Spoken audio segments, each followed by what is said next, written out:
Então, assim, diga-se de passagem, há muitos católicos que frequentam o espiritismo de forma errada. Uma doutrina não tem absolutamente nada a ver com a outra. Dizendo exatamente não vai conduzir ao mesmo lugar. Exatamente, com esse disfarce, Os dizendo que é uma filosofia, que não é religião. A que você se refere, todo mundo vai ter. Porque você tem que, nem digo que seja por mal, mas você tem que demonstrar fragmentos de Deus, até que são perceptíveis a todos, não é? Mas você tem que chegar a um ponto central da história, que é esse Deus, esse amor que se encarna, que morre por nós e nos redime. Ali está o ponto central. Exato. Se não for desse ponto central para lá ou para cá, não adianta. Vai ter um monte de fragmento. Você vai escutar tudo isso, vai ver coisas boas. Porque imagina você chegar numa religião que só tem coisa ruim. Você não vai ficar, vai. Não vai. Claro você vai precisar de fragmentos de coisas boas, que são perceptíveis também por pessoas boas. Exato. Eu nem digo que são pessoas más. Elas só não conseguiram entender ou encontrar a verdade. Essa verdade está na pessoa de Jesus Cristo. Exato. O amor, São Francisco de Assis, né? Ele chorava pelas ruas de Assis, copiosamente dizendo: o amor não é amado. O amor não é amado. Está falando isso de quem? Do crucificado. Então, que o está amor... no centro da mensagem de Fátima, essa mesma palavra. Exato. É consolarmos o coração que foi chagado por mim, por nós, pelos nossos pecados. Um coração ferido de amor por mim, né? E para mim. Eu feri, né? Os meus pecados, né, transpassaram o peito de nosso Senhor. Mas ainda em São Paulo você vai ver outras religiões. Exato. Cracolândia e outros pontos. E é engraçado, foi até legal você comentar sobre essa questão do Deus verdadeiro, do Deus que se encarnou, porque essa foi uma reflexão que eu fiz. Mas eu voltei, antes de chegar a essa reflexão, eu voltei para os evangelhos. Eu comecei a ler os evangelhos pelo seguinte: eu comecei a perceber essas fraturas. E comecei a identificar que, digamos assim, essas linhas espirituais, a iluminação, né, que você chega e tudo, a base dela, ela estava calcada muito no eu. Então era um movimento do homem ao sagrado, ao transcendente. Claro, eu reencarno, eu me salvo com a reencarnação. Exato. Não, eu me pagando equilibro. Os meus pecados. Perfeito, É uma doutrina onde o eu está na base. E tudo dela. que você estava fugindo, né? Exato, eu estava fugindo do eu. Aí, esses fragmentos que começaram inicialmente a fazer sentido, eles perderam um pouco a profundidade para mim. Eu falei, poxa, a base e a finalidade tá errada. Porque a finalidade, se é Deus, e Deus é amor, e ele não intervém, ele não se relaciona pessoalmente comigo, ele não exige nada de mim. Todo mundo que me amou de verdade exigiu de mim. Pro meu bem, pra minha liberdade, pra minha felicidade. Então esse Deus energia, esse Deus força cósmica, não exige nada de mim. Eu que vou me evoluindo até ele, assim, eu comecei a achar um pouco estranho, assim. Mas análises suas mesmo? Você não tinha um diretor espiritual? Não, zero. Com padre, com não, ninguém? Aí eu voltei. Eu falei o seguinte, então eu vou voltar para a fé que eu fui criado. Show, você era batizado, né? Isso era a mãe dele lá do céu, intercedendo. Falando, meu filho, te levei de pequenininho, te apresentei, vambora que vai dar certo. Bora, Jesus, estamos aqui forte. Exato. Uma vez eu dei uma palestra, um testemunho, só para comentar um pouco disso. Aí uma moça chegou para mim e falou assim, nossa, a sua mãe, né, ela é como se fosse uma Santa Mônica, que ela ficou insistindo com você até o fim. Aí eu achei ótimo, né, porque ela comparou minha mãe a Santa Mônica, mas ela não me comparou a Santo Agostinho. Aí eu falei, não, que bom que você foi por essa linha. Eu tô, a abismos de distância, né, de Santo Agostinho. Mas eu comentei uma coisa com ela. Eu falei, olha, Santa Mônica, talvez por ser santa, né, e muito mais santa do que minha mãe, ela recebeu a graça de ver a conversão do filho dela nessa vida. E muitas mães e muitos pais só vão ver a conversão do lado do Senhor, contemplando Deus face a face. Porque elas precisam terminar a intercessão delas contemplando a Santíssima Trindade, na visão beatífica. E essa é a minha esperança em relação à alma da minha mãe, que ela precisou, né, terminar e continuar, porque eu ainda estou vivo, o meu processo de conversão, né, contemplando, seja até mesmo no purgatório ou, né, já contemplando Deus face a face no céu. ela está com certeza intercedendo. Até estar aqui hoje é uma confirmação disso, né? No ambiente mariano de Nossa Senhora de Fátima, o nome dela era Maria de Fátima.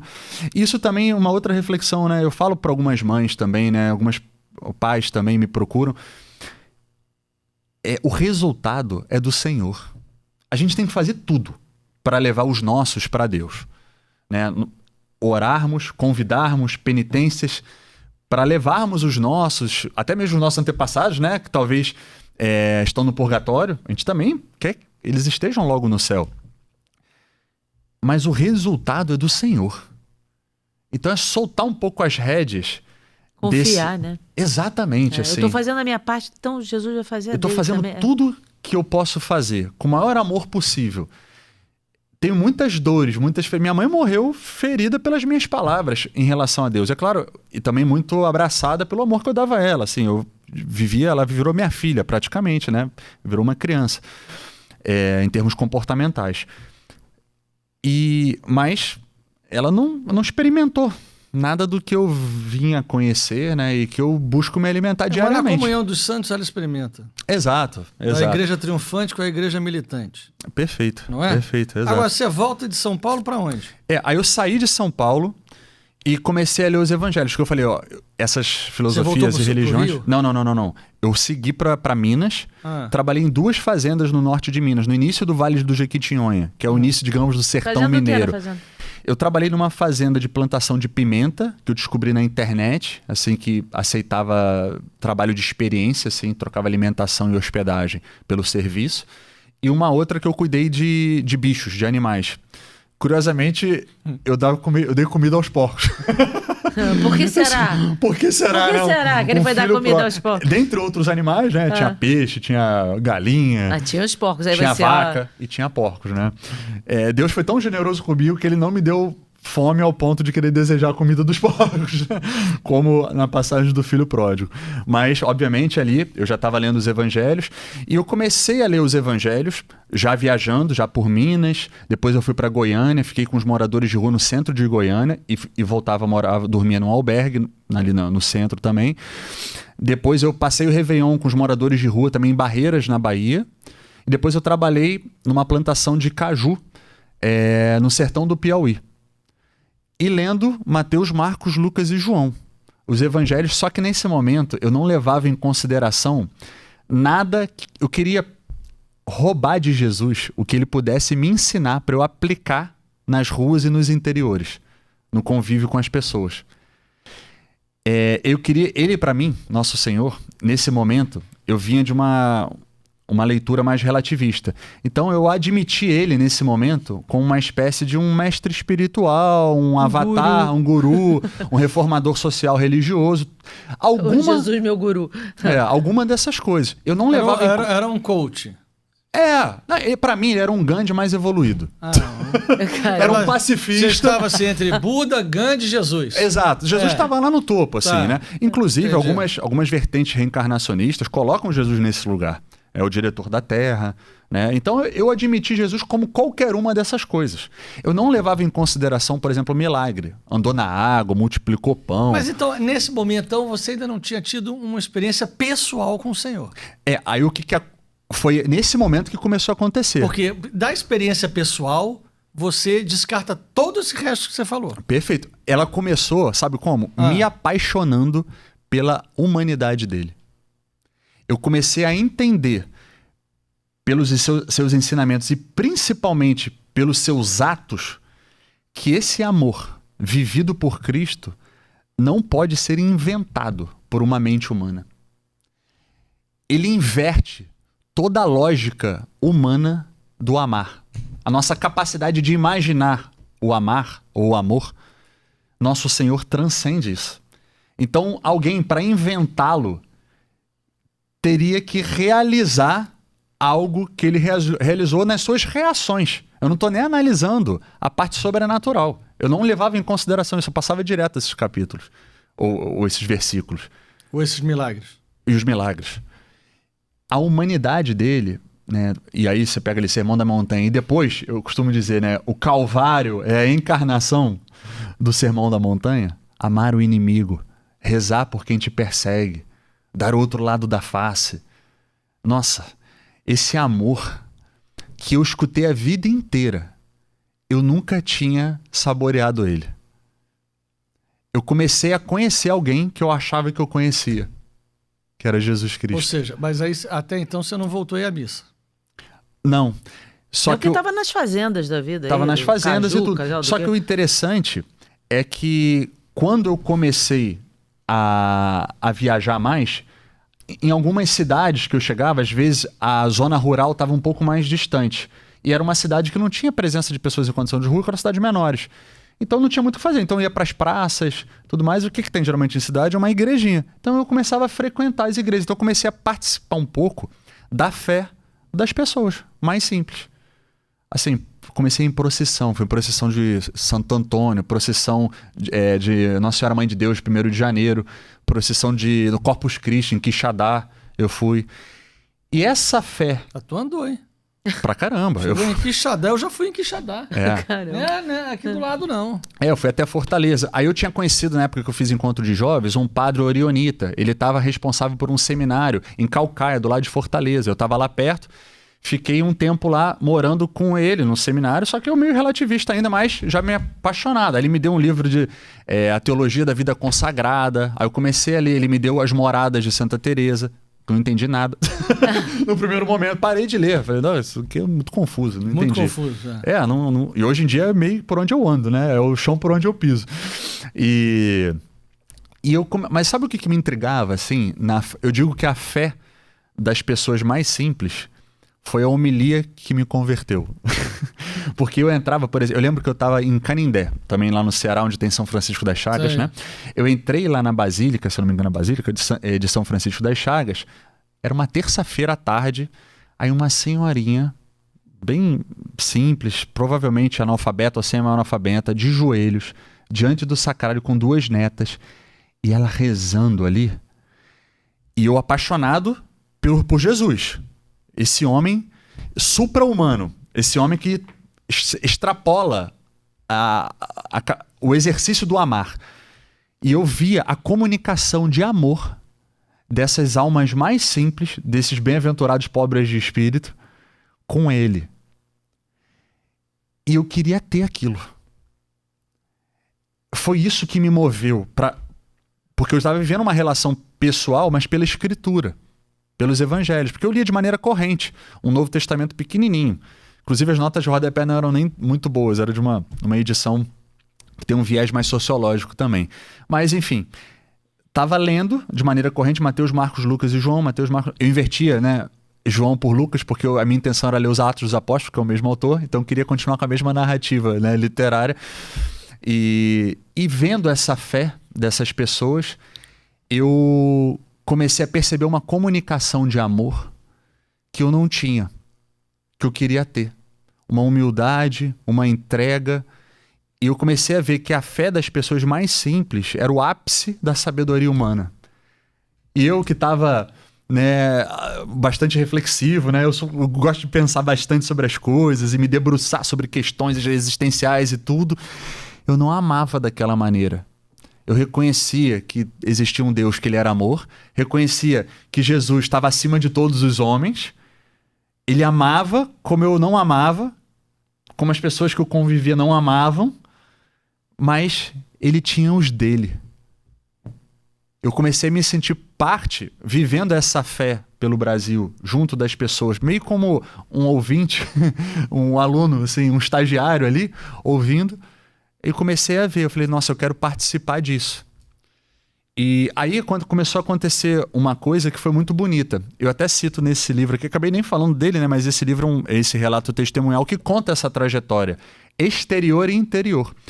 O que aconteceu? O evangelho que eu lia, algumas passagens começaram a acontecer na minha frente. Para citar uma só, a título de exemplo, eu estava indo pegar carona lá no Piauí, saindo dessa fazenda de plantação de caju. Um dos companheiros que trabalhou comigo era um homem assim, bem simples, né? Do sertão mesmo, um homem com a vida difícil, assim. Eu tinha acabado de me despedir dele. Uma meia hora eu estava fazendo sinal, nenhum carro, nenhum caminhão parava. Aí ele veio atravessando a rua. Aí eu falei, opa, tudo bem e tal. Aí ele virou assim para mim com aquela simplicidade. Ele falou assim, Alexandre, Ele usou o verbo carecer. Ele falou assim, não sei nem se você carece, mas eu já passei necessidade na vida. E você vai pegar a estrada, você pode passar necessidade. Aí eu queria te dar uma ajuda aí que você pode precisar. Aí ele abriu a carteira dele, puxou a carteira do bolso, aí tinha uma nota na carteira. Eu costumo dizer, né, de valor baixo, mas de enorme valor humano. E ele me deu essa única nota que ele tinha. E eu achei aquele gesto tão bonito, né? Porque ele me deu tudo que ele tinha. Era um homem assim sofrido, além de morar, né, trabalhar na enxada, morar no interior, tinha uma filhinha com síndrome de Down, uma outra já entrando na adolescência, mais ou menos 13 anos. E quando ele foi voltando para a fazenda, eu fui olhando ele de costas assim, e eu lembrei da passagem da viúva que eu estava lendo no Evangelho. Eu comecei a ficar muito feliz. Eu falei, ele é a viúva do Evangelho. Ele é a viúva do Evangelho. E deu a moedinha que era tudo que tinha. Exatamente. Nosso Senhor diz, né? De todo mundo que fez a oferta aqui no cofre do templo, essa viúva foi quem mais ofertou. Porque ela deu as 2 moedas, né, de menor valor, mas ela deu tudo que tinha. Então ela se desapegou totalmente, né, de si para Deus. E aquele homem, de certa forma, também. Pelo menos ali, visualmente, ele tirou. A única coisa que tinha na carteira dele, uma nota. E me deu, porque eu poderia carecer. E eu falei, nossa, a viúva. Aí eu comecei a ver que era real. O Evangelho, ele acontece. Ele tá na minha vida, na nossa vida. Ele tá na carne das pessoas, assim. Ele acontece na nossa frente. Então, aquele homem, que é nosso Senhor Jesus Cristo, que eu achava que eu conhecia, começou a se tornar carne. Né, de fato, assim, né, na minha experiência, na relação pessoal, né? E depois, uma série de outras experiências, assim, na procissão de Corpus Christi lá em Quixadá, foi uma experiência, assim, muito bonita. Eu relato aqui também essa passagem no livro. Depois teve uma outra passagem, assim, que remeteu ao Evangelho, que eu escutei a mesma frase que o Nosso Senhor escutou. Eu estava indo de Paulo Afonso, da Bahia, até Delmiro Gouveia, em Alagoas. Eu peguei uma van. E o motorista, eu só vim com o motorista, era o último horário da van, já estava escuro. Aí Joãozinho, o nome dele, um grande amigo meu, né? Se ele estiver ouvindo, vou até mandar para ele o link depois. Joãozinho, um grande abraço, meu irmão. E... Onde foi isso, Quixadá? Não, isso foi a procissão de Corpus Christi foi em Quixadá. Essa história que eu vou contar foi saindo na fronteira da Bahia com Alagoas, em Paulo Afonso, da Bahia, com Delmiro Gouveia em Alagoas. E eu peguei a última van que fazia esse trajeto, era 7 da noite, se eu não me engano. E aí eu conversando com ele, com o Joãozinho, eu falei pra ele, eu expliquei pouco, as pessoas perguntavam, né, viu o sotaque que era de fora e tudo. Aí eu falei pra ele, Joãozinho, quando chegar lá na cidade, me deixa na pousada mais barata que tem. Aí ele me levou numa pousada de caminhoneiros. Só que quando a gente chegou lá na porta, tava cheio de caminhão e tava cheio de gente. Aí ele perguntou, tem vaga aí e tudo? Aí a moça lá da recepção falou, não, tá cheio, volta amanhã. Aí ele ficou meio triste. Eu falei, Joãozinho, se preocupa não, eu me viro aí, me deixa lá no centro da cidade, que eu acho algum albergue, algum lugar para dormir. E ele ficou compadecido, a gente já tava conversando há uns 20, 30 minutos, assim. Aí ele olhou para mim assim, ele falou o seguinte, já é tarde, fica comigo, fique lá em casa conosco, só tô eu e meu filho Paulinho. E foi o que Nosso Senhor escutou, né? Citando mais uma vez a passagem dos discípulos de Emaús. Já é tarde, fique conosco. Cara, quando ele falou isso, né? Eu tava, né? Evangelho de Lucas, eu sou apaixonado, né? Ali, o Evangelho, capítulo 24. Aí eu falei, nossa, Nosso Senhor ouviu essa frase, né? Já é tarde, fique conosco. Ele não falou nem fique comigo, porque ele morava com o filho. Então eu fiquei eu e mais 2. E eu tava como um peregrino solitário, como Nosso Senhor ali, ressuscitado, né? Digamos, se escondeu, né? Naquela... enfim, naquela personalidade, digamos assim, né, de um peregrino ali. O único forasteiro que não sabia o que tinha se passado, né, nos últimos dias em Jerusalém. E isso tudo começou a me encantar. E eu comecei a me apaixonar por ele. De uma maneira, assim, avassaladora. Mas que dia que virou a chave? Aí foi a chave virou e a minha conversão se deu. E aqui que está o centro da minha vida. E aqui que eu acho que é o centro das questões do mundo. É a divindade de Cristo. É encará-lo como Deus eterno que assumiu para si a natureza humana para nos redimir, para morrer, para nos livrar da morte, nos tirar das garras de Satanás e de seus demônios. E como que eu cheguei à divindade de Cristo? Porque isso foi o que mudou tudo. Porque até o momento eu estava apaixonado, mas talvez ele era um avatar, talvez ele era um diretor da terra, talvez ele era um guru, um reformador social, um homem bom. E eu tive 2 reflexões que foram determinantes. Uma foi a respeito do amor. eu aprofundei um pouco mais aquela que eu tinha feito, que o amor intervém, que o amor se relaciona. Porque o amor, ele naturalmente, depois eu vim conhecer isso na teologia, o amor, ele se comunica com o amado. É da natureza do amor se comunicar. Nós que não somos amor, quando amamos alguém, a gente comunica a essa pessoa que a gente a ama, né? O amor não só se comunica, mas ele se revela. A gente não só dá ao outro o conhecimento que nós o amamos, mas a gente conta ao outro, o amado, os nossos segredos, né? Os nossos sonhos, a nossa intimidade. Quem ama quer partilhar a sua própria intimidade, né? Então o amor, aí eu pensei, mas Deus, se é amor, ele pode ter se revelado, se comunicado e se revelado em Jesus, em Maomé, em Gandhi, no Buda, sei lá em quem, no pajé da tribo, lá do céu, onde. Eu falei, beleza. Só que tinha outra dimensão do amor. O caráter da entrega de si sem esperar nada em troca. Eu vivi isso, né? Dentro de casa, eu via isso na vida de algumas pessoas. Aí essas eram eram católicas, eram santos, né? De São Francisco de Assis. Aí eu li, no meio dessa caminhada também, o Venha Seja Minha Luz, da Madre Teresa de Calcutá, onde eu vi ali a profundidade espiritual do que ela vivia no carisma, de saciar a sede de Cristo na cruz da alma dela, no pobre. E na hora que você falou, Pai, pequei contra o céu e contra ti. Aí foi a última, o mergulho no abismo. Porque o abismo, ou você cai lá embaixo, ou você voa para Deus. Foi onde Deus me fez abraçar, né? Onde eu falei, Pai, pequei contra ti. Foi na seguinte reflexão.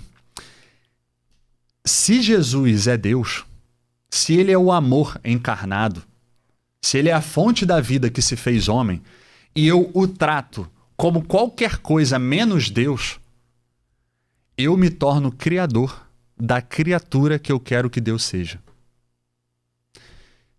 Foi? Deu Foi, tá, claro, beleza. claro. Então, e eu vi que a gravidade desse momento, dessa reflexão. E Jesus, ao mesmo tempo, ele era humilde e apontava para si, né? Ele ajudava lá a adúltera que ia ser apedrejada e ao mesmo tempo falava, eu sou a luz do mundo, eu sou o caminho, a verdade e a vida. Antes de Abraão existir, eu sou. Então uma pessoa que é humilde, uma pessoa que é altruísta, uma pessoa que é especial, que faz o serviço pelo serviço, solidária, ela nunca aponta para si mesma, ela se esconde. É próprio da caridade a busca pelo anonimato, da humildade a busca pelo anonimato. E ele apontava para si. Então eu falei, nossa, esse homem, ele se aponta o tempo inteiro, ele é centrado em si. Era ele o pai, ele o pai, ele o pai. E se eu não adiro a Cristo como Deus, eu automaticamente sou Deus da criatura que eu quero que ele seja. Isso é um peso. Essa é a questão, porque consciente ou inconscientemente, a humanidade, o ser humano, que não abraça a totalidade de Cristo, 100% o Deus eterno e 100% o homem perfeito, você automaticamente obedece à serpente, sereis como deuses. Consciente ou inconscientemente. Tem gente que abraça isso consciente. Não, Jesus não é Deus. E tem gente, a maioria, quando relativiza ou a pequena Jesus, dizendo que ele é um profeta, eles são um dos aspectos da existência dele, você se torna automaticamente Deus. Isso é de uma tal gravidade que, a partir do momento que eu reconheço quem Deus é, eu não posso existir a não ser para Ele. Mas aí você se confessou. Me confessei lá em Palmas do Tocantins. Sim. Porque aí teve um momento do Shazam, meu irmão. Exato. O momento do Shazam tomei consciência, pai, pequei contra o céu e contra ti. Vou voltar à casa de meu pai. Exato. O pai estava ainda longe, quando viu, correu ali ao encontro, lançou o cílio ao pescoço e o beijou. Perfeito. É isso que está escrito. Foi isso que aconteceu. Eu voltei aos sacramentos. Depois de quantos quilômetros percorridos? Faço a menor Quanto ideia. que você andou pra isso? No Brasil. Não, eu dei a volta, né, digamos assim, no Brasil e dentro de mim mesmo para voltar para casa, né? É um baita de um filho pródigo mesmo, assim. E Mas graças a Deus que não... Mas voltou. Não, tem gente voltei. que caminha, Não, caminha e não volta. Além não de consegue. voltar, não teve o diálogo do filho com o pai depois. Esse teu filho dissipou tudo com a prostituta e o pai dizendo, esse teu irmão estava morto e voltou. Exato, é. Não, e uma coisa importante, né? Na passagem do filho pródigo, o filho pródigo ele podia negociar com o mundo no meio do caminho. Ele podia ter arranjado outro emprego no meio do caminho, ele podia ter... Não, isso é bonito dele, né? Quando ele entra em si, né? O texto fala, ele entrou em si, aí ele faz a reflexão e ele volta para a casa do pai. E ele chega na casa do pai. Ele não dialoga, ele vai. Esse jovem, assim, esse homem, me iluminou nesse sentido. Não, mas eu demorei para admitir a igreja, assim. Uma coisa que sempre me você tocou... foi confessar, mas demorou pra admitir. Tinha coisa que eu achava que não era, que é pecado e que eu achava que não era ainda. Tudo bem, mas já tinha encontrado a pessoa de Jesus Cristo, já era um começo, né? Não, ele já era Deus para mim. E se ele é Deus, aí a frase de São Charles de Foucault, né? Logo que descobri que Deus existe, eu não poderia fazer outra coisa a não ser viver para ele. Mas essa sua andança, depois que você descobriu, não começou a perder um pouco o sentido? Não, ela começou a ganhar o sentido. Olha só, Não, depois mas ele- ele só que- descobriu no final da andança. Quando ele Então, isso que eu tô descobriu, acabou a falando. andança. Não, acho que não. Não, aconteceu... Você continuou andando? Não, com algumas paradas, assim, porque eu tive algumas exigências da vida, né? A minha avó, mãe do meu pai, ela adoeceu. Então eu voltei para morar com ela. Então, no meio dessa caminhada. Depois, aí eu já estava, digamos, com um diretor espiritual nesse momento. Isso foi mais ou menos 2018, talvez. E eu saí para viajar em 2016. Mas é recente isso. Assim... 2018 foi outro dia, perto da pandemia. Só que eu tenho um background, se assim a gente pode dizer, de uma vida dentro da igreja, né? Então as coisas foram acontecendo para mim como uma espécie de reconhecimento, sabe? E um aprofundamento. Então... A ficha dele foi caindo uma porção de coisa, né? Exato. Ele foi, Eu sempre tive um pouco de facilidade. Eu lembro quando eu era criança, assim, em aula de religião, em retiros de jovens e tudo, as perguntas, as dinâmicas, eu sempre sabia. Eu tinha facilidades para as coisas de Deus. Assim, eu digo isso com tranquilidade e a humildade. razão pela qual você quis fazer teologia espiritual? Foi porque eu voltei pro Rio, Em que comecei a ano cuidar. foi a teologia espiritual? Foi durante a pandemia. Foi online? Online. Eu estava morando no interior de São Paulo e fiz pela Faculdade de São Bento aqui do Rio. Mas aí eu já estava me aprofundando e tudo. E eu já fazia pregação e testemunho desde 2009 na igreja. Eu parei na época que eu me revoltei contra Deus. Não, isso tudo bem. Não, então ele Tá fazia tranquilo. pregação antes, aí parou porque se revoltou, entendi. Exato, Tá. Só que era uma fé ainda bastante superficial nesses primeiros anos de Era a pregação. turma da espuma. Exato, exatamente. Turma da espuma. Turma da espuma, entendi. Exatamente. Não mergulhou. Exato, tava só no colarinho. Tava só no colarinho, então não estava adiantando muito. Então, quando essa mudança toda, esse corte, assim, que eu fui lá pro fundo e depois comecei a galgar, né, outros ambientes, comecei a subir uma montanha, né, foi, digamos, essa caminhada dos últimos anos, assim, mais recente. E aí eu comecei a me aprofundar, eu comecei a ler alguns livros, esse da Madre Teresa, que me ajudou a entender um pouco dessa realidade, por exemplo, da escuridão espiritual que ela viveu, a noite escura, né? Eu comecei a entender a profundidade, né, desse crescimento da caridade. Isso me intrigava, assim, a espiritualidade carmelita. Comecei a ouvir muitos áudios do Dom Henrique Soares da Costa, Sim. as pregações que ele fazia, os retiros que tem no YouTube. Nossa, eu trato como um pai espiritual, assim, para mim. Porque esse homem, né, aproveito até aqui para fazer um agradecimento. Assim, ele contribuiu muito nessa confirmação do Deus que eu reconheci, que era Cristo. É a segunda pessoa da Santíssima Trindade que se fez homem. Então... Ele veio a falecer na pandemia. Na pandemia, né? exatamente. Morreu tão novo, né? Muito novo. E com a idade dos meus pais, 57 anos. Caramba.